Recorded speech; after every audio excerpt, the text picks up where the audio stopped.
Good evening. Hi, Chris. Good to have your company. The government can't come up with a plan to drive our power bills down, but Holly, hosting a climate conference, well, what a grand symbol of greenery that is. Isn't it just extraordinary? And I think the hubris that looking at something in 2031, I think it is, the assumption that they'll still be the government is also, I find, one that's quite breathtaking. But they have absolutely no idea what they're doing with domestic gas, what they're doing around domestic energy prices. We know they've scurried away as quickly as possible from the 275 price reduction Australians were going to see in their electricity bill. But it is now becoming increasingly obvious that they really don't know what to do. No. And I am concerned that they're using COP27 as a bit of a silver shiny thing over there to try and distract people's attention. Well, that's not going to last when they can't put their air conditioning on over summer, when we get directives like we did in New South Wales not to put your dishwasher on after 6 p.m, and we start to see rolling blackouts and manufacturers having to close up shop. Yeah. The climate evangelist Chris Bowen, I love calling him that because that's exactly what he is, will sign us up this week in Egypt to reducing methane emissions by 30%. Michael, why do we make pledges like this before a plan comes into existence? It's the cart before the horse again. Well, the cart before the cow. Anyhow, he'll be going around installing corks in all cows' bottoms, from what I read. But look, it's what a ridiculous, leadership by slogan. I mean, more serious. My friend, the former president of the ACT, Eugenie George, says there's a gas power station in New South Wales. It doesn't start till the end of next year, but the coal-fired power station goes offline. What does the aluminium works in the Illawarra do in the meantime, Chris Bowen? Where do they get their power? That's an equally good question to Matt Keane too. These climate evangelists, they just don't seem to jive with reality. Yeah, he is the chief evangelist. This is part of what he had to say yesterday. This COP, like all COPs, is an important opportunity to talk about what Australia brings to the table. It's an important opportunity to help the rest of the world take the next step forward. I'm very much looking forward to leading the delegation, particularly in the second week. We have recently announced we have signed the methane pledge, and of course there'll be more international discussions at Sharm el-Sheikh.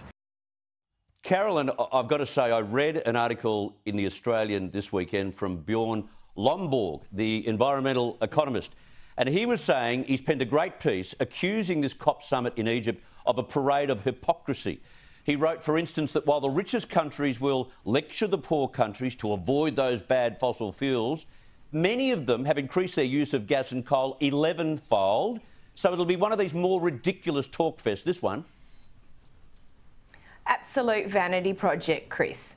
Achieves absolutely nothing. And when you actually look at a lot of the European countries, and they're about to go into their winter, so Germany has changed the definition of clean energy to include nuclear and gas, but they're opening up coal-fired power stations as well. Actually, it was reported a couple of weeks ago that they're mowing over a wind turbine farm to get to the coal underneath it, because that's how desperate they are to keep warm this winter and in winters going forward, and obviously keeping their manufacturing going and viable. So they're all, it's performative. It's like one big climate liturgical dance, and none of them have any substance, any credibility whatsoever. Oh, you're on fire. Holly, Lomborg also writes that solar panels and wind turbines are too weak to power stoves and heaters. And in contrast, grid electrification in third world countries, which means fossil fuels, increases income and reduces poverty. In other words, renewables right now just don't cut it. Well, renewables are also renewable because they need to be replaced every 25 years, so the longevity isn't there either. But this wonderful plan that Minister Bowen set out with the 80% renewables by 2030 or whatever he's going on about this week, we require 22,000 solar panels to be installed across this country every day. Every day. We need 40 wind turbines every month. Where are we getting them from? Where are they going? I mean, it was interesting to see Marsha Langton, the Indigenous academic, say that all of this solar panel has the possibility of inflicting more damage on Indigenous Australians and going across their lands. I mean, these people are, I mean, it's stealing from Peter to pay Paul. They don't know what they're doing. I mean, we said before the election, you know, they had a plan for a plan. Well, I'm a little bit worried they don't even have that. It's, you know, I saw an article there, the dog that caught the car. I mean, it's exactly what they are. They've got no idea. Yeah. Michael, there's been a curious... And we'll all pay for it. Of course, exactly. The price of this will be enormous, beyond what we could even dream of.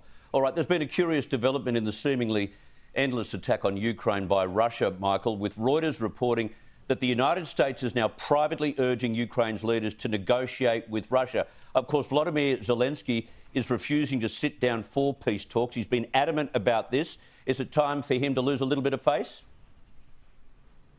Ukraine's winning in the battlefield.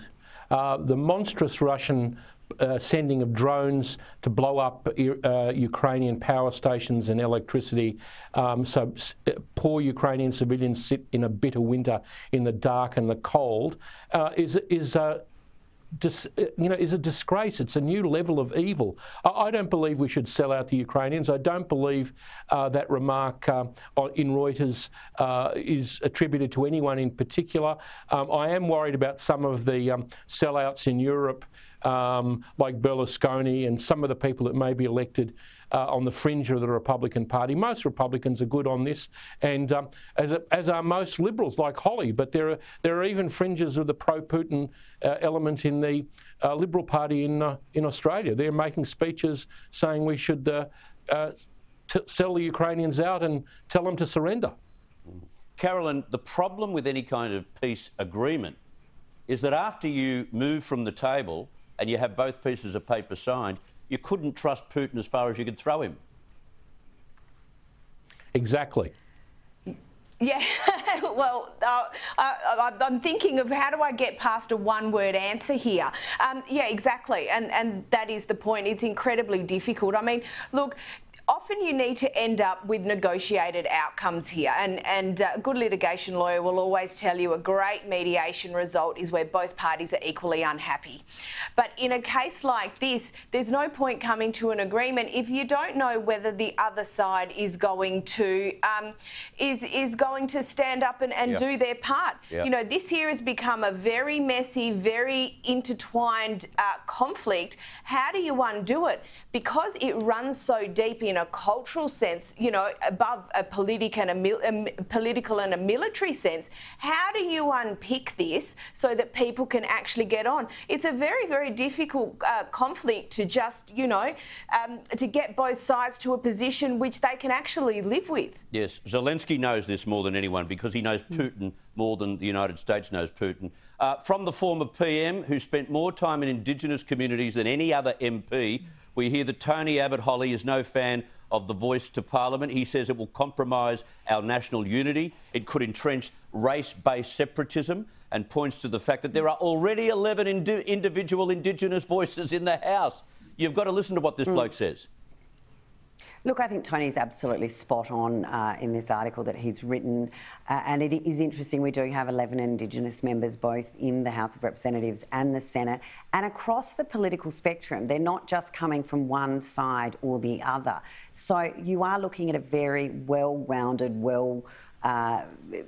represented group of Australians, and as Jacinta Price says, she is an Australian. And that's, I think, very important for everyone to remember. And in fact, in comparison to the population size, they have a higher percentage of representation than almost any other group. But I think Tony is right when he looks at the preamble as something that was best and first considered, as something to acknowledge the history of Indigenous Australians. And I don't think anyone is opposed to that. No one has a problem with recognising our Indigenous history and the First Nations people that were here. But to separate Australians, to enshrine in the Constitution a separation based on race, and something that would then potentially be able to be taken to the High Court, which could then create problems for the Parliament, is just there are so many levels of issue here. And when you've got people like Jacinta Price, when you've got people like Warren Mundine having such strong voices against it, you have to listen to why. But as I mentioned before, Marsha Langdon opposing all of this supposed renewables that are about to be built, which would have to go on Aboriginal lands.